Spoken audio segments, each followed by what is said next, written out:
Okay, let's just jump right into this explainer. We're looking at one of the absolute best underdog stories in business history. And, we're not starting in some sleek corporate boardroom or Silicon Valley incubator. No way. We're starting somewhere completely unexpected. We're going to look at exactly how a massive entrenched industry got totally disrupted by someone who just refused to take no for an answer.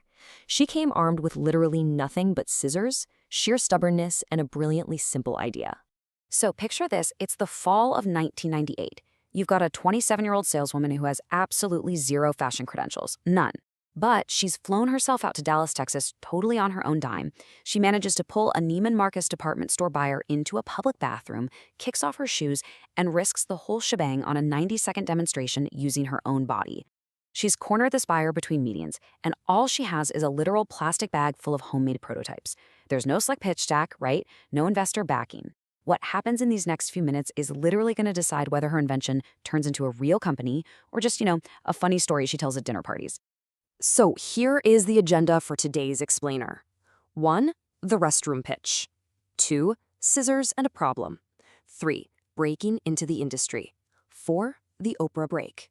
And 5. Lessons from a $5,000 bet. All right, part 1, the restroom pitch, betting it all on 90 seconds. Now, what's wild here is the sheer contrast between these two worlds. Think about what the hosiery industry expected back then. They're looking for venture capital, deep fashion credentials, and the whole space was largely run by male executives. But then you have Sara Blakely. In stark contrast, her day job was selling fax machines. She had $5,000 in life savings and a plastic bag of cut-up prototypes. She was entirely, completely outside of the industry ecosystem. Moving right along to part 2, scissors and a problem. The origin of a billion-dollar idea. Okay, so how did she even get to that restroom in Dallas? Well, it all started a couple of years earlier, just sitting in her own apartment. Blakely was working full-time as a door-to-door fax machine saleswoman for a company called Donka, spending her days driving between Florida and Atlanta. And she ran into a completely ordinary wardrobe frustration.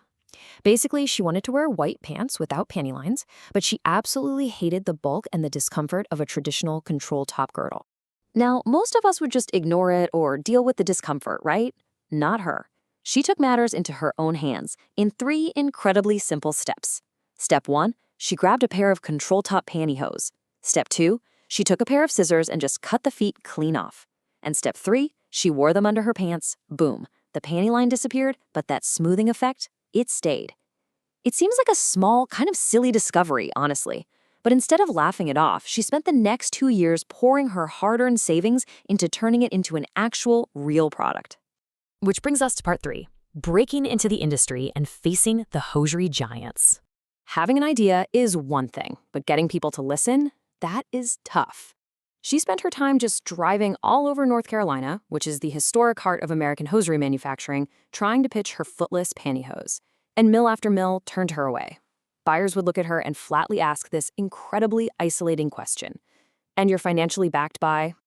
And she could only answer with her own name, Sara Blakely. No venture fund, no family money, just her. Can you imagine standing in a room full of seasoned experts and having every single one of them tell you that you just aren't worth the risk? But man, her stubbornness eventually paid off.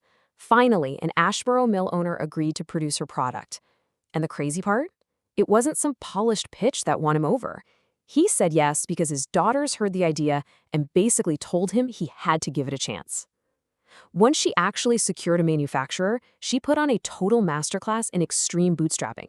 She drafted her own patent application using a self-help legal guide, paying a lawyer just $750 to finalize it, and she trademarked the name Spanx for a whopping $150. I mean, she stretched literally every single dollar she had. And that scrappy hustle, it definitely didn't stop at manufacturing. Remember that bathroom pitch at Neiman Marcus? Well, it worked. It landed Spanx in 7 of their stores. But she didn't just sit back and wait for customers to magically appear. She executed this brilliantly scrappy playbook. Step 1, get in the stores. Step 2, call up friends who live near those locations and actually pay them to go buy Spanx off the shelves. Step 3, reimburse those friends personally. She completely engineered her own sales momentum just to prove to these massive retailers that her product actually moves. They definitely do not teach that in business school. But hey, it kept the company alive. Let's look at part 4, the Oprah break. Explosive growth without investors. All that hands-on hustle kept things going just long enough to catch the ultimate break. In November of 2000, Oprah Winfrey named Spanx one of her favorite things. That is a massive, massive endorsement.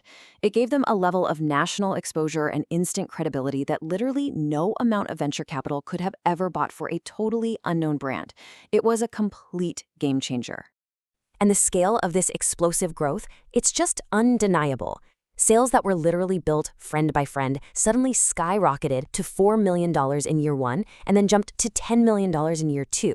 To put that into perspective, that is astronomical growth for a self-funded startup. And the absolute best part? She did all of this without taking a single dime of outside investment. She kept 100% ownership. Now, as an impartial explainer, we do have to look at the whole picture here, right? It wasn't just a clean, uncomplicated fairy tale the whole way through.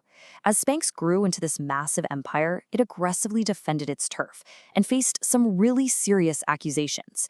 For instance, in 2013, Sleevey Wonders sued Spanx, alleging that they ordered samples and launched a near-identical arm-tight product.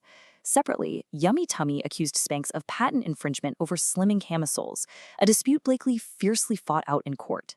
These are real reminders that the company, which was built by outworking bigger rivals, eventually had to answer for the same instincts around originality and competition that had once been used against it. All right, wrapping up with part 5, lessons from a $5,000 bet. What you can actually take away from all this. So looking back at this incredible origin story, these core business principles are super powerful. First off, a daily frustration that you solve for yourself. That could very well be a business worth solving for everyone. Second, rejection from experts doesn't necessarily mean your idea is bad. Sometimes it just means the market hasn't caught up yet. Third, you absolutely do not need permission or an industry background to disrupt an industry. Fourth, protecting your idea is worth doing yourself when you're broke. And finally, owning 100% of a smaller pie can absolutely beat owning a tiny sliver of a bigger one. The huge takeaway here is that your own name is backing enough, as long as you're willing to outwork the experts. So I'm going to leave you with this thought as we finish up today's explainer. What daily frustration are you waiting for someone else to solve? Seriously, what tiny, annoying problem in your own life are you just ignoring right now that could actually be your very own $5,000 bet? Think about it. Thanks so much for joining me on this deep dive today, and I'll catch you next time.